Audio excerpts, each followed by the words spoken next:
다 함께 사도신경으로 신앙 고백하심으로 하나님께 예배드리겠습니다. 나는 전능하신 아버지 하나님 천지의 창조주를 믿습니다. 나는 그의 유일하신 아들 우리 주 예수 그리스도를 믿습니다. 그는 성령으로 잉태되어 동정녀 마리아에게서 나시고 본디오 빌라도에게 고난을 받아 십자가에 못 박혀 죽으시고 장사된 지 사흘 만에 죽은 자 가운데서 다시 살아나셨으며 하늘에 오르시어 전능하신 아버지 하나님 우편에 앉아 계시다가 거기로부터 살아있는 자와 죽은 자를 심판하러 오십니다. 나는 성령을 믿으며 거룩한 공교회와 성도의 교제와 죄를 용서받는 것과 몸의 부활과 영생을 믿습니다. 아멘. 찬송가 383장 함께 찬양드리겠습니다. 눈을 들어 산을 보니 도움 어디서 오나 천지 지은 주 하나님 나를 도와주시네. 나의 발이 실족 않게 주가 깨어 지키며 택한 백성 항상 지켜 길이 보호하시네. 도우시는 하나님이 내게 그늘 되시니 낮의 해와 밤의 달이 너를 상치 않겠네. 내게 화를 주지 않고 혼을 보호하시며 너의 출입 지금부터 영영 인도하시리. 아멘. 함께 기도드리겠습니다. 사랑이 많으신 하나님 아버지 은혜를 감사합니다. 죄 가운데 죽을 수밖에 없는 우리를 위하여 독생자 예수 그리스도를 십자가 못 박아 죽이시고 부활 승리의 영광을 허락하여 주시며 우리에게도 그 소망을 허락해 주신 하나님 아버지 감사합니다. 하나님, 우리가 이 귀한 부활의 생명을 얻은 하나님의 백성 되었사오니 우리의 매일매일의 삶의 자리가 부활하신 예수 그리스도와 동행하는 복된 믿음의 자리가 되게 하여 주시옵소서. 어렵고 힘든 삶의 속에서도 하나님, 우리가 두려워하지 아니하고 염려하지 아니하고 우리에게 이 부활의 생명을 주신 하나님을 소망 가운데 바라보게 하시고 주님의 뜻에 순종함으로 나아가 아버지 하나님께 큰 영광 올려드리는 귀하고 복된 주님의 일꾼 되게 하여 주시옵소서. 오늘 우리가 먹든지 마시든지 무엇을 하든지 하나님의 이름을 높여드리며 아버지 하나님께 영광 돌리는 귀한 믿음의 삶을 살아가기를 간절히 원합니다. 우리의 말과 행동 가운데 하나님 함께하여 주시어서 아버지 하나님께 큰 영광 올려드릴 수 있도록 가르치시고 인도하여 주시옵시며 오늘도 주신 말씀을 통하여 하나님의 뜻을 잘 분별하여 그 뜻에 순종함으로 나아갈 수 있는 우리 모든 믿음의 권속들 되게 하여 주옵소서. 거룩하신 예수님의 이름으로 기도드립니다. 아멘. 오늘 우리에게 주신 하나님 말씀은 스가랴서 4장 말씀 우리 함께 봉독하시겠습니다. 제 4장.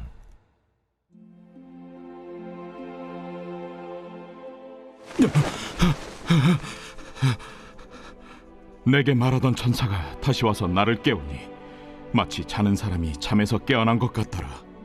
그가 내게 묻되 내가 무엇을 보느냐? 내가 보니 순금 등잔대가 있는데 그 위에는 기름그릇이 있고 또 그 기름그릇 위에 7 등잔이 있으며 그 기름그릇 위에 있는 등잔을 위에서 7 관이 있고 그 등잔대 곁에 2 감람나무가 있는데 하나는 그 기름그릇 오른쪽에 있고 하나는 그 왼쪽에 있나이다 하고 내게 말하는 천사에게 물어 이르되 내 주여 이것들이 무엇이니이까? 내가 이것들이 무엇인지 알지 못하느냐? 내 주여 내가 알지 못하나이다. 여호와께서 수르바벨에게 하신 말씀이 이러하니라. 만군의 여호와께서 말씀하시되 이는 힘으로 되지 아니하며 능력으로 되지 아니하고 오직 나의 영으로 되느니라. 큰 산아 내가 무엇이냐? 내가 수르바벨 앞에서 평지가 되리라. 그가 머릿돌을 내놓을 때 무리가 외치기를 은총이 그에게 있을지어다 하리라. 여호와의 말씀이 또 내게 임하여 이르시되 스룹바벨의 손이 이 성전의 기초를 놓았은즉 그의 손이 또한 그 일을 마치리라 하셨나니 만군의 여호와께서 나를 너에게 보내신 줄을 내가 알리라. 작은 일의 날이라고 멸시하는 자가 누구냐? 사람들이 스룹바벨의 손에 다림줄이 있음을 보고 기뻐하리라. 이 일곱은 온 세상에 두루 다니는 여호와의 눈이라. 등잔대 좌우의 두 감람나무는 무슨 뜻이니이까? 금 기름을 흘리는 두 금관 옆에 있는 이 감람나무 두 가지는 무슨 뜻이니이까? 내가 이것이 무엇인지 알지 못하느냐? 내 주여, 알지 못하나이다. 이는 기름 부음 받은 자 둘이니 온 세상이 주 앞에 서 있는 자니라. 스가랴서 4장의 말씀을 이해하기 위해서는 스가랴 4장의 구조를 잘 살펴볼 필요가 있습니다. 스가랴 4장의 구조는 1절부터 6절 상반절까지 환상의 이야기가 나오고 6절 하반절부터 10절까지 스룹바벨에게 주신 하나님의 약속의 말씀이 기록되어 있습니다. 그리고 10절 하반절부터 14절까지 다시 환상의 이야기가 이어져 있습니다. 이런 구조로 되어 있을 경우 내용상 가장 중요한 메시지는 가운데 부분에 있다고 할 수 있습니다. 먼저 스가랴 선지자가 본 5번째 환상의 내용은 순금 등잔대가 있는데 그 위에 기름 그릇이 있고 이 기름 그릇 위에 7 등잔이 있고 7 등잔 위에 7 관이 있고 그 기름 그릇 곁에 두 감람나무가 서 있다는 것입니다. 이 환상의 의미가 무엇인지 우리가 생각해 보면 오늘 본문에서는 순금 등대와 두 감람나무 사이의 관계가 나타나 있는데 기름을 계속 공급해주는 감람나무가 기름 그릇 곁에 있다는 것입니다. 즉 순금 등대는 곁에 서 있는 감람나무에서 지속적으로 기름을 공급받아 불을 밝히고 있다는 사실입니다. 그리고 8절에서 9절 말씀에 보시면 성전 건축의 시작과 완성에 대한 스룹바벨의 역할을 강조하고 있기 때문에 계속해서 불을 밝히는 순금 등대의 기능이 스룹바벨의 역할을 통해 이루어진다는 점을 우리가 알 수 있고 때문에 순금 등대를 성전으로 두 감람나무를 스룹바벨과 대제사장 여호수아로 보는 것이 일리가 있다고 할 수 있습니다. 성경을 해석할 때 제일 중요한 것은 성경 본문 말씀이 무엇을 말씀하고 있는지를 잘 살펴보는 것입니다. 성경 본문에서 근거를 찾아야 합니다. 자기 마음대로 해석을 하다 보면 성경의 의도와 전혀 다른 결론에 도달할 수 있기 때문이죠. 이 말씀을 극단적으로 마음대로 해석하는 사람들은 두 감람나무가 자신들이 따르는 교주이고 순금 등대가 하나님이다 이런 식으로 마음대로 해석할 수도 있습니다.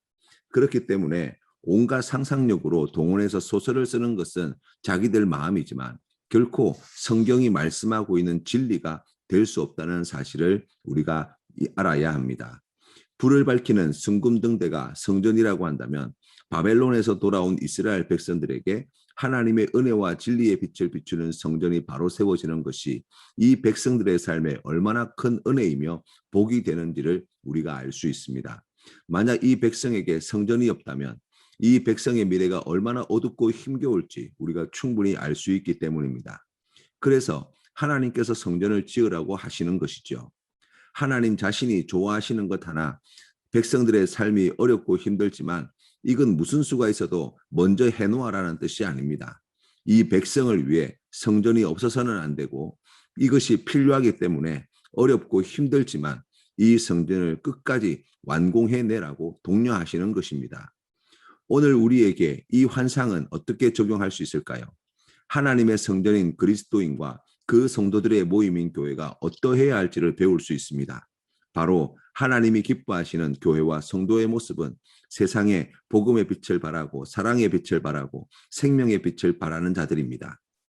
코로나로 인해서 교회의 위기를 많이들 말씀합니다만 교회의 위기만 있는 것이 결코 아닙니다. 세상 사람들의 삶에도 걷잡을 수 없는 위기가 찾아왔습니다. 정말 캄캄한 어둠 가운데 보내고 있습니다. 소망이 사라지고 있습니다. 이들에게 소망의 빛을 비춰줄 수 있는 곳이 어디입니까? 우리를 구원하시는 예수 그리스도의 복음을 전하는 교회밖에 없습니다. 때문에 교회가 교회다움을 회복하는 일이 세상 많은 사람들에게 얼마나 큰 은혜와 복이 되는지 우리가 알아야 합니다. 이런 교회한 교회가 되도록 힘쓰는 우리 성도님들 다 되시기를 주님의 이름으로 축원합니다. 스가랴가 환상 중에 천사에게 물었습니다. 등잔대 좌우에 두 감람나무는 무슨 뜻입니까? 기름 부음을 받은 두 사람으로 온 세상의 주 앞에 있는 자라고 말씀하셨습니다. 이 두 사람이 바로 총독 스룹바벨과 대제사장 여호수아를 가리킵니다. 하나님께서는 성전의 기초석을 놓은 스룹바벨과 대제사장 여호수아를 얼마나 기쁘게 여기셨는지를 알 수 있습니다. 이 교회가 제대로 빛을 발하기 위해 무엇이 필요합니까? 어려운 중에도 성전의 기초들을 놓고 성전을 완공해낼 스룹바벨과 같은 충성된 일꾼이 필요하다는 것입니다. 세상에는 힘있고 능력 있는 사람들이 최고입니다. 그러나 하나님 나라의 일을 하는 데 있어서는 힘있고 능력 있는 사람이 할 수 없는 일이라고 말씀하고 있는 것입니다.